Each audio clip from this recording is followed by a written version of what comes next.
मेरे प्रिय दोस्तों, आप लोग के बीच में कक्षा 10 का मैथ लेके आया हूँ। आइए हम लोग कक्षा 10 में ये है 1.4 का हम लोग 3 नंबर को देखेंगे। तो ये मेरा 3 नंबर है।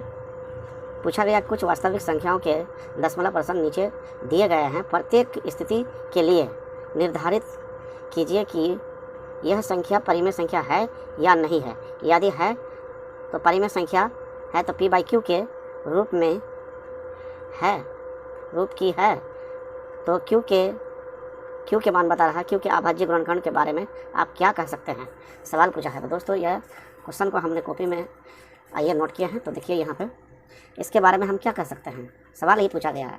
तो ये p/q के रूप में, तो हम q यानी कि हम जो है q निकालेंगे तो इस प्रकार हम निकालेंगे जैसे कि यहाँ पे दिया हुआ है संख्या। अब हमारा दशमलव के बाद कितनी संख्या है, तो 9 संख्या, तो 9 जीरो लगाएंगे। ये देखिए 4 5 6 7 8, ये 9 जीरो हो गया। ये टोटल हमने लगा दिए हैं। ये देखिए 1 2 3 4 5 6 7 8 9, ये 9 जीरो हुआ। तो ये हमारा क्यू के रूप में आ गया और पी के रूप में ऊपर वाली संख्या आ गया है। तो ये संख्या को जब हम भाग करेंगे, डिवाइड करेंगे, तो ये मेरा संख्या बिल्कुल आसान तरीके से कट जाएगा और यह हल भी हो जाएगा। और इस संख्या का मान कटाने के बाद पूर्ण रूप से कट जाएगा। तो इस संख्या को हम क्या कहेंगे, शांत कहेंगे, शांत है।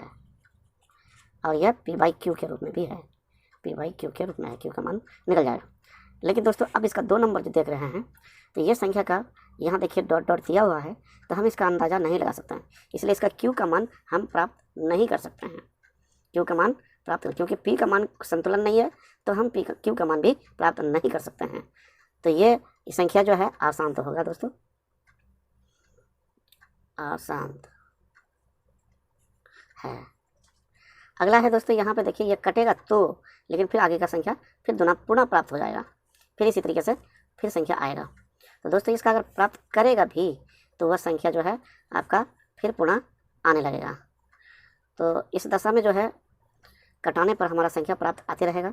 इसलिए इस संख्या को हम क्या कहेंगे, इसको भी अशांत कहेंगे। यह है अशांत, अशांत है। और बीच में बात यह है कि अनुवासानी, अनुवासानी भी है, अनुवासानी है। यानी कि कुछ आ करके फिर पुनः वापस आएगा। जैसे 1 से शुरू हुआ है 9 तक जाएगा, फिर पुनः 1 से शुरू होगा, फिर 9 तक जाएगा, इसी तरह से आता रहेगा। तो इसलिए ये भी अशांत है दोस्तों। तो ये मेरा ये लास्ट मैथ था इस 1.4 का। अब हम लोग अगला मैथ ले आएंगे, वह प्रश्न वाली दूसरे से, यानी कि प्रश्न वाले हम लोग लेके आएंगे 2.1 का। तो तब तक मिलते हैं दोस्तों, तब तक के लिए शुक्रिया। इसको नोट कर लें।